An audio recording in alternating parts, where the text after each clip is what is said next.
다윗의 고백은 어떤 곡절을 붙여도 참 좋습니다. 그렇죠? 저만 그런 건 아니죠. 시편 23편을 우리가 저는 그래 매일 이 말씀을 묵상해도 좋을 것 같아요. 여러분 이 말씀은 혹시 못 외우시는 분들은 한번 외워보십시오. 그러면은 그저 이 말씀을 언제 그냥 내가 찬양으로 하든 묵상으로 하든 이렇게 읽든 간에 은혜가 되고 복이 됩니다. 참 귀한 고백의 찬양인 줄 믿습니다. 자, 우리 이제 또 시편 23편 뿐만 아니라 오늘 본문도 다윗이 지은 시편입니다. 다윗이 언제 지었는가 보니까 그 앞에 표제에 뭐라고 나옵니까? 다윗이 아비멜렉 앞에서 미친 채 하다가 쫓겨나서 지은시다. 아니 송군 다윗이고 참 믿음의 사람 하나님 마음이 합한 사람인데 이런 표제는 좀 빼면 어떻겠나 그런 생각이 드는데 그대로 이렇게 실었어요. 다윗이 골리앗을 때려 눕히고 백성들에게 있어서 참 영웅의 그 칭송을 받았습니다. 근데 그걸 싫어한 사람이 있습니다. 당시 왕이었던 사울이었습니다. 사울은 그 소리가 싫은 겁니다. 그래서 다윗을 죽이려고 했지요.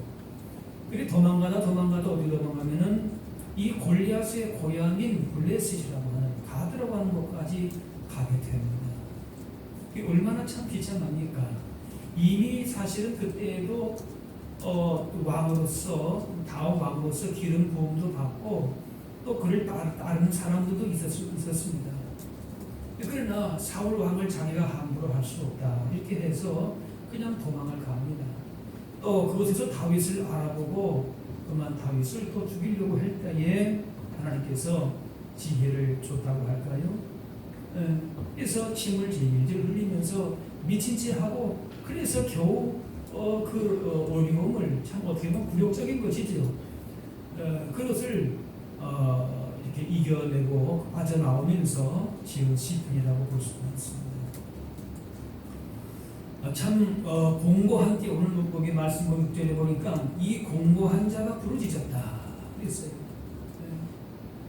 얼마나 참 힘들겠습니까? 골리앗을 이기고 나서 사람들이 그를 추대하고 그렇게 참 존경을 받았는데 이렇게 비참한 자리까지 떨어지리라 생각을 아마도 못했을지 모르겠어요. 공고했습니다. 그러나 그 가운데서 부르짖었다 라고 하는 겁니다. 하나님 앞에 나아간 것이 찬양한 것이 하나님을 송축한 것이 비록 이렇게 참 굴욕적인 상황이 있지만은 그러나 하나님이 도와주셔서 하나님이 함께 해주셔서 내가 이 위기를 벗어났다 그렇게 고백하는 거죠. 우리가 평소에는 감사하고 찬양할 수 있습니다. 그러나 이렇게 공고하고 비참한 상황 가운데서 하나님을 찬양하고 감사하고 하나님 앞에 나아간다는 게 참 쉽지 않습니다. 그런데 6절에 보니까 이 공고한 자가 7절에 보니까 주를 경외하는 자들이라 그렇게 묘사가 되어 있습니다. 주를 경외하는 자를 천사가 둘러 짐치고 그를 건졌다 그랬습니다. 비록 공고한 가운데 있지만은 하나님께로 나아가서 하나님을 향해서 기도하고 찬양하고 하나님을 높여드리니까 하나님께서 그를 건지셨다 구원하셨다 그 얘기입니다. 하나님을 경외한다라고 하는 것은 하나님을 사랑하고 두려워한다는 두 가지의 그 특성이 있습니다. 그 두려움이라고 하는 것은 누구를 존경할 때에 생겨날 수 나는 것이고 또 사랑을 동반합니다. 사랑하는 사람에게 존경하는 마음과 두려움이 있는 것입니다. 인간은 자신이 두려워하는 걸 섬긴다 그런 말이 있습니다. 하나님을 두려워하면 하나님을 섬기고 사람을 두려워하면 사람을 섬깁니다. 하나님이 두렵지 않으면 세상에 두려운 것이 많을 수밖에 없습니다. 그러나 하나님을 진정으로 두려워하는 자, 경외하는 사람은 세상을 두려워할 것이 없습니다. 그래서 사도 바울은 빌립보 말씀에 항상 복종하여 두렵고 떨림으로 너희 구원을 이루라 그랬습니다. 두렵고 떨리는 마음을 가지고 하나님을 경외할 수 있어야 하는 것입니다. 그런데 요즘에 특별히 세상 사람들은 뭐 하나님 알지 못하니까 두려울 것도 없죠. 그런데 우리 믿는 자들 교회 안에서도 이런 두려움과 떨림이 하나님을 경외하는 것이 점차 사라집니다. 하나님뿐만 아니라 사람에게도 겁이 없고 존경하는 마음이 없습니다. 네가 말씀에 오직 나는 여호와를 우러러보며 나를 구원하시는 하나님을 바라본다 그랬습니다. 여호와를 우러러본다. 하나님을 두려워하고 경외한다는 그런 뜻입니다. 에녹이 300년 동안 하나님과 동행했던 비결이 바로 하나님을 경외했기 때문입니다. 죄악에 간영한 시대 가운데에서 세상이나 사람을 두려워하고 거기에 휩쓸린 것이 아니라 하나님을 두려워하고 경외함으로 하나님과 동행하다가 하나님 앞에서 그렇게 죽음을 보지 않고 하늘로 올라간 사람이 되었습니다. 다윗은 고난의 시간 속에서도 하나님 경외하는 것으로 하나님께 나아감을 통하여서 그 인생이 복되고 아름다운 삶을 살아갈 수 있게 된 것입니다. 우리 믿는 자들에게의 복 있는 삶이 아름다운 삶이 무엇인가? 바로 다윗과 같이 하나님을 경외하는 삶이 되어야 할 줄로 믿습니다. 아브라함은 백세의 독자 이삭을 하나님께로 번제로 바치라는 명령에 온전하게 순종합니다. 참으로 귀한 아들이지요. 자기 생명을 바치라면 바치지 그 백세에 얻은 아들을 어떻게 바치겠습니까? 하지만 하나님의 명령이기 때문에 이삭을 번제로 바치라고 하는 것을 그대로 아브라함이 순종합니다. 아브라함은 바로 이러한 아브라함이 하나님을 온전하게 경외하는가라고 하는 것을 알아보기 위함이었습니다. 다른 것이 아닙니다. 정말 내가 나를 경외하느냐, 그것입니다. 나를 두려워하고 나를 사랑하느냐, 그것입니다. 그래서 그것을 다시 한번 확인하는데 이 아브라함이 종들에게 이삭과 같이 가다가 종들에게 이제 하나님을 예배하고 내가 돌아오겠다 하고 그렇게 얘기를 합니다. 아브라함은 하나님 앞에 그 명령에 순종하는 것을 뭘 얘기했는가면은 예배를 이해했습니다. 하나님을 섬기는 예배를 통해서 내가 하나님을 경외하겠다라고 하는 것이죠. 그리고 아브라함이 이삭을 죽이려 할 때에 하나님은 내가 하나님 경외하는 줄 알았다 그렇게 말씀하셨습니다. 말씀에 순종함으로 예배하는 것이 하나님을 경외하는 것이 된 것입니다. 이처럼 예배와 경외는 긴밀한 관계가 있습니다. 하나님을 경외하는 데 있어서 첫 번째로 나타나는 모습이 하나님 앞에서 예배하는 모습입니다. 하나님에 대한 경외심을 표현하는 것이 예배입니다. 예배가 없는 헌신이 없고 예배가 없는 경외가 없습니다. 온 마음과 정성을 다해서 찬송하고 예물을 드리고 시간 드리고 몸을 드리면서 그 말씀에 순종하는 것입니다. 그게 바로 예배하는 것이고 하나님을 경외하는 것입니다. 예배를 소홀하게 생각하지 말아야 합니다. 건성으로 드리지 말아야 합니다. 하나님이 예배를 받으시기 위해서 우리를 지으셨고 예배를 받으시기 위해서 우리를 구원하셨습니다.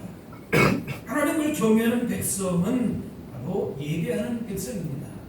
한번 따라할까요? 하나님을 경외하는 자는 예배하는 사람입니다.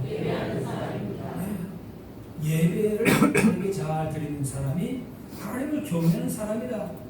그렇게 볼 수 있습니다. 물론 하나님을 경외한다는 것은 말로만 하는 것이 아닙니다. 가장 소중한 것을 드리면서 하나님을 경외하는 자라고 그렇게 인정받았던 아브라함과 같이 우리의 모든 것으로 드려지는 그런 예배가 하나님을 경외하는 것입니다. 아브라함에게 이삭을 드리는 것이 완전한 헌신을 의미하는 것처럼 가장 소중한 것이라도 내 것이라고 주장하지 않고 하나님께 드릴 때에 그것이 뭐라고요? 하나님을 경외하는 것이다. 내 모든 것을 하나님 앞에 드리는 것입니다. 산 제사로 드리는 것입니다. 그래서 이 다윗이 내 마음에 맞는 사람이라고 하는 하나님의 평가를 받은 이유도 다른 것이 아닙니다. 하나님을 바르게 경외하는 예배가 있었기 때문입니다. 사탄은 욥이 하나님 잘 믿는 것을 시험하고 넘어지게 하려고 했습니다. 욥이 하나님 잘 믿는 것은 그의 순수한 신앙이 아니라 세상적인 축복을 많이 받았기 때문에 그렇다. 그렇게 하고 참소합니다. 하나님을 경외하는 것 같아도 그러나 속마음은 그렇지 않다는 겁니다. 그래서 조금만 어려움을 주게 되면은 그만 그 신앙이 넘어지게 되고 아무것도 아닌 것처럼 될 것처럼 그렇게 참소를 했습니다. 결국 욥은 이러한 시험을 이겨냈죠. 그야말로 죽을 고생을 했지만은 결국은 믿음을 지키고 순수한 마음으로 하나님을 섬긴 것을 증명을 했습니다. 우리에게 제일 되는 가치가 무엇이겠습니까? 하나님을 믿는 겁니다. 하나님 잘 믿는 것입니다. 그런데 믿더라도 어떻게 믿느냐? 따라합시다. 하나님을 경외해야 합니다. 하나님을 경외하는 믿음이 되어야 돼요. 그래서 하나님께서 아브라함, 우리가 믿음의 조상이라고 하는 아브라함이 어떻게 인정받았는가? 내가 이제야 내가 하나님을 경외하는 줄 알았다. 하나님 앞에 이삭을 제물로 드리면서 예배하는 가운데에 그의 아들이 이삭이 우상과 같이 될 수도 있었는데 그 어떤 것보다 삶이 어떤 것보다도 중요한 것은 하나님께 예배하는 것입니다. 하나님을 높여드리는 것입니다. 삶의 최상의 가치가 하나님이십니다. 그렇게 두려운 마음으로 또 하나님을 사랑하는 마음으로 예배하고 경외했더니만 하나님께서 아브라함의 믿음을 인정하신 것입니다. 그래서 우리의 믿음은 어떻게 나타난다? 하나님을 경외하는 데서부터 나타나는 것입니다.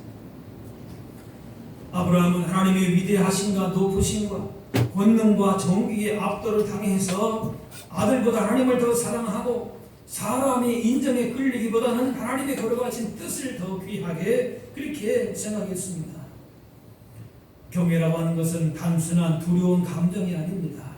하나님의 크신 권능과 능력 아래에서 얻는 그런 순종이고 또 그 안에서 얻는 그런 안식이 바로 경외입니다. 하나님 안에 있는 안식, 하나님에 대한 절대적인 순종, 이것이 하나님을 경외하는 것입니다. 이 거룩한 두려움, 하나님 경외함이 진정한 우리 삶의 만족과 기쁨을 주는 것입니다. 하나님을 경외하는 이 경외심이 없으면 신앙은 없다고 봐도 좋습니다. 그 신앙은 죽은 것입니다. 하나님은 만물의 창조주이시고 세계와 역사의 주인이십니다. 우리를 죄 가운데에서 구원하신 구주이십니다. 마땅히 하나님이 하실 일들을 기억하면서 경외해야 합니다. 하나님이 어떠신 분인가를 우리가 분명히 안다면은, 하나님이 나에게 어떤 분이신가를 안다면은 경외하지 않을 수가 없는 것입니다. 그래서 전도서 말씀에 일의 결국을 다 들었으니 하나님을 경외하고 그의 명령들을 지킬지어다. 이것이 모든 사람의 본분이니라 했습니다. 그런데 이 시대는 절대적인 가치를 인정하지를 않습니다. 권위를 부정합니다. 권위주의는 배격해야 하지만 권위는 인정을 해야 합니다. 합당하게 세운 질서, 곧 권위를 부정하게 되면 많은 갈등과 충돌이 빚어지게 됩니다. 자녀는 부모의 권위에 복종해야 됩니다. 학생은 선생님의 권위에 복종해야 합니다. 국민은 국가의 권위에 복종하고 젊은이는 노인의 권위에 복종해야 하고 또 교인은 교회의 권위에 복종해야 됩니다. 시대가 달라졌다고 그렇게 하지만은 마땅히 존중해야 할 질서와 권위를 부정해서는 그 공동체가 바르게 세워질 수가 없는 것입니다. 하나님을 경외하기 위해서는 하나님과 우리 사이에 무한한 질적인 차이를 알아야 합니다. 때로는 친구이고 동반자이고 수분적인 관계도 있지만은 하나님과 우리 사이에는 경외해야 하는 수직적인 관계와 질적인 차이가 분명히 있습니다. 하나님은 말씀으로 천지를 창조하셨습니다. 지금도 온 우주 만물을 붙들고 계십니다. 하나님의 지혜와 지식은 한이 없습니다. 하지만 인간의 지식은 10년도 못 되어서 낡은 것이 됩니다. 하나님은 70번씩 7번이라도 이 죄를 용서하십니다. 하지만 우리는 저급하고 조속으로도 마음이 변합니다. 어제는 친구처럼 지내다가 오늘은 또 원수처럼 지낼 수도 있습니다. 하나님의 사랑은 한이 없습니다. 우리를 구원하시기 위해서 독생자 예수님을 십자가에 못 박혀 죽게 하셨습니다. 하지만 우리의 사랑은 어떻습니까? 달면 삼키고 쓰면 뱉습니다. 내배만 부르면 남의 사정은 관심 바뀝니다. 하나님의 사랑과 그 구원의 능력과 인간의 능력은 아예 비교조차가 되지를 않습니다. 그러므로 하나님이라고 하는 말만 들어도 정신을 바짝 차리고 마음을 가다듬어야 하는 것입니다. 그래서 구약의 서기관들은 두루마리 성경을 기록할 때에 여호와라 그런 말이 나오면은 그때는 잠시 그 패를 멈추고 정신을 가다듬고 목욕을 재개하고 나서 여호와라 그 말을 쓴 겁니다. 그래서 우리의 신앙적인 내용보다 중요한 것은 하나님을 경외하는 신앙적인 자세가 더 중요합니다. 내가 몇 년을 신앙생활하고 과거에 신앙적인 경험이 어떻게 있고 어떤 은사가 있고 은혜를 받았고 어떤 직분이 있고 물론 그것도 귀하죠. 그런데 그거보다 앞서서 중요한 것이 뭔가? 따라합시다. 하나님을 경외하는 자세입니다. 네. 하나님을 어떤 분으로 우리가 인식하고 그 앞에서 하나님 앞에서 어떻게 쓰느냐 그게 중요하다 그 말이에요. 태도가 중요한 것입니다.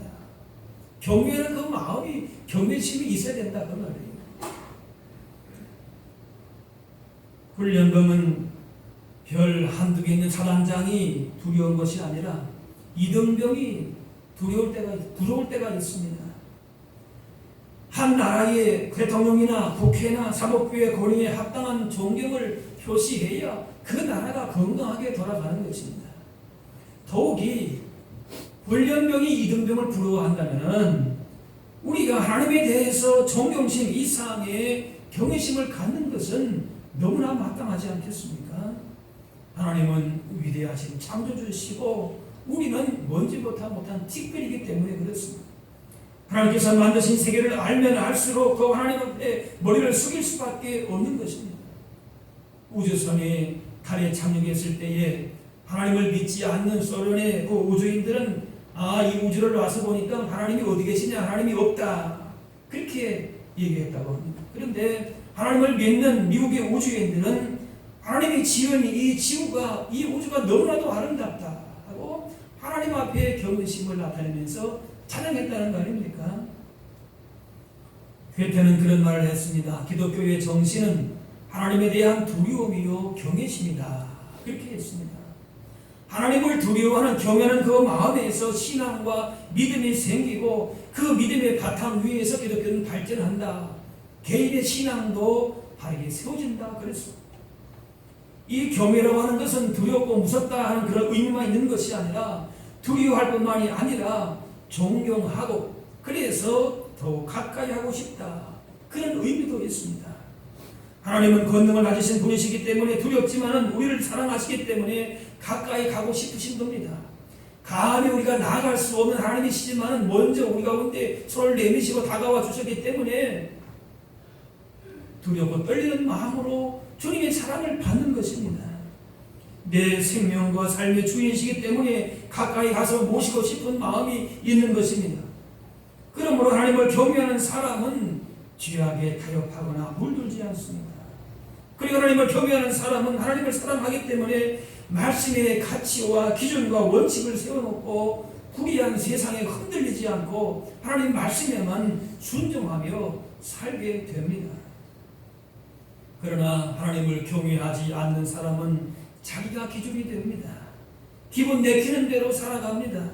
얼마든지 교만하게 살아가고 불의하게 부정직하게 살아갑니다. 두려운 사람이 없으니까 자기 마음대로 살아갑니다. 늘 가볍습니다. 변덕스럽습니다. 온갖 죄 가운데 살아가지만은 그것이 자신의 기준으로 합법적이다라고 생각을 하고 하나님이 어디 있느냐 비웃기도 합니다. 세상만 그런 것이 아닙니다. 하나님을 경외함이 없는 교회도 가볍습니다. 변덕스럽습니다. 신앙도 생활이 일부분입니다. 취미나 문화 생활이 하나로 여겨집니다. 악한 언행 심사가 교회 안팎에서도 꺼리낌 없이 그냥 행해집니다. 교회라는 이름이 있고 간판은 있지만 그 안에 하나님을 경외함이 없는 성도와 교회는 세상 사람들과 다를 바가 없다는 겁니다. 자기 마음대로 하는 것이죠. 노아 시대의 사람들은 말씀에 대한 권위를 인정하지 않았습니다. 아브라함의 조카 롯의 사위들도 하나님이 사자의 말을 두렵게 여기지 않았고 농담으로 여겼습니다. 애국 사람들도 하나님의 말씀을 우습게 여겼습니다. 결국 이들은 가는 길이 멸망의 길로 가게 되었습니다. 세상이 다 변해도 하나님의 정의와 영광은 조금도 변하지 않는 줄로 믿습니다. 사람이 변해도 하나님을 경외해야 되는 그런 피조물의 위치는 조금도 변하지 않습니다. 창조주, 구원자 되시고 우리의 피조물 되고 구원받아야 될 위치는 절대로 변하지 않는다는 겁니다. 하나님께서 두렵고 어려운 분이라는 사실, 그것은 사실이지만은 하나님께서 내 아버지이시오 사랑이 많으신 분이시고 또 나와 친밀한 관계를 가지고 계신 분 사실을 우리가 알기 때문에 그분 앞에 가까이 나가기를 원하는 것입니다. 우리가 감히 나갈 수 없는 분이지만은 우리 가운데에 다가오셔서 사랑을 주시기 때문에 우리가 또 그분 앞에 나가기를 힘쓰는 것이지요. 그래서 시편 2편에 다윗은 그렇게 고백합니다. 여호와를 경외함으로 섬기고 떨며 즐거워할지어다. 하나님을 경외하면서 그렇게 떨립니다. 동시에 하나님께 떨 때에 참 즐거움이 있다. 하나님을 하나님으로 그렇게 인정하고 하나님 앞에 경배와 찬양을 드리면서 참 예배를 드릴 때에 그 아래에 무엇이 있습니까? 즐거움이 있다. 하나님의 사랑이 우리 가운데에 깨달아진다고 하는 겁니다. 하나님을 두려워하면서도 내 인생의 주님으로 모시고 내 아버지로 모시면서 친밀한 관계를 가지기 때문에 그 즐거움으로 우리는 사는 것입니다. 구약의 사렙다 과부는 아들과 함께 마지막으로 남은 밀가루로 빵을 만들어 먹고 이제 이것을 내가 그저 먹고 죽는다 하고 생각을 했는데 그때에 그 남은 밀가루로 엘리야 선지자를 섬기게 됩니다. 하나님을 경외한 것입니다. 당장 자기 아들을 위해서라도 밀가루 빵을 그 아들에게 주게 되는 것이 마땅하지 않겠습니까? 그런데 하나님께서 그것을 엘리야 선지자에게 주라고 하는 거예요. 네. 그때 하나님께서 그 가정에 복을 주셔서 3년 6개월 동안의 양식이 끊어지지 않았습니다. 이걸 어떻게 설명합니까? 따라합시다. 하나님을 경외한 것입니다. 네. 하나님 앞에서 내 생각, 내 기준, 내 삶의 원칙, 철학 그거 중요한 게 아니라 그 말이에요. 하나님의 말씀을 통하여서 나에게 주어지는 것이 뭔가 그 기준을 세워나가는 것이지. 잠언 말씀에 내 재물과 내 소산물의 처음 익은 열매로 여호와를 공경하라. 처음 익은 열매 얼마나 소중합니까? 얼마나 공을 많이 들였겠습니까? 그런데 그 처음 익은 열매를 하나님께 드리라. 아깝지 않은 사람이 어디 있습니까? 그런데 처음 익은 열매로 여호와를 공경하라. 그리하면은 내 창고가 가득히 차고 내 포도즙 틀에 새 포도즙이 넘치리라 그랬습니다. 하나님을 전심으로 경외하는 자에게 하나님께서 이 땅을 통해서 주시는 것이 아니라 따라합시다. 하늘문을 여시고 복을 주십니다. 네. 하늘문을 여시고 주시는 거예요. 그래서 시편 115편에 높은 사람이나 낮은 사람을 막론하고 여호와를 경외하는 자에게 복을 주시리로다. 누구를 막론하고 어떤 자에게요? 여호와를 경외하는 자에게 복을 주신다고 그랬습니다. 언약궤를 잘 모신 오벳 에돔의 집이 복을 받았습니다. 석 달 동안에 여호와의 궤가 그 집에 있었는데 여호와께서 오벳 에돔과 그의 온 집에 복을 주셨다 그랬습니다. 하나님을 경외하는 그 가정이 복을 받습니다. 여호와를 경외하며 그의 길을 걷는 자마다 복이 있도다. 내가 내 손이 수고한 대로 먹을 것처럼 내가 복되고 형통하리라 말씀합니다. 믿음은 지금 주어진 현실만이 아니라 앞으로 주어질 것에 대한 약속입니다. 현찰이 아니라 약속 오음이라 그 말입니다. 하나님을 경외하는 사람은 자신에게 있는 약속 오음을 현찰로 인정하며 삽니다. 하지만 하나님을 경외하지 않는 사람은 현찰이어만 만족합니다. 아무리 하나님의 약속이 있어도 현실이 우선입니다. 자신이 처한 상황이 실제로 바뀌어야 되고 자신에게 현실적인 보상이 주어져야 합니다. 그러나 하나님을 경외하는 사람들은 하나님을 섬기고 계명을 지키는 것이 그 효과가 당장 드러나지 않아도 그것이 무익한 것이 아닌 것을 아는 사람들입니다.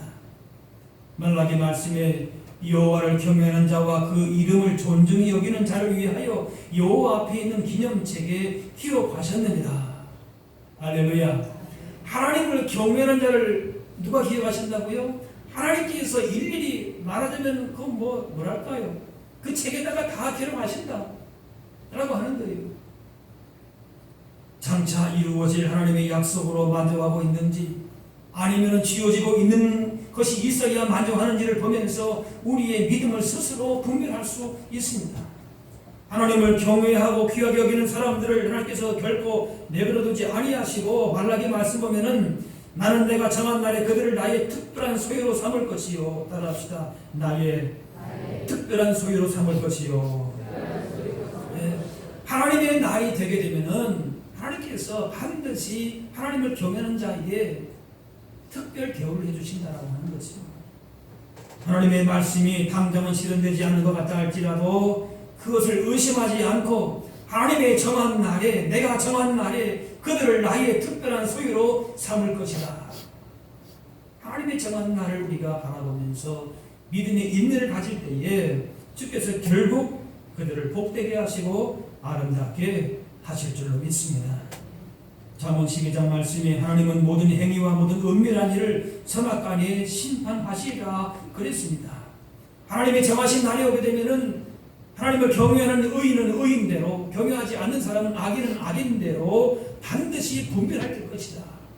지금 나의 형편으로 우리가 판단하지 말고 하나님을 경외하는 자 끝까지 믿음으로 인내하고 사는 자들을 주께서 주님의 날에 은밀한 일을 선악간에 하나님이 심판하신다.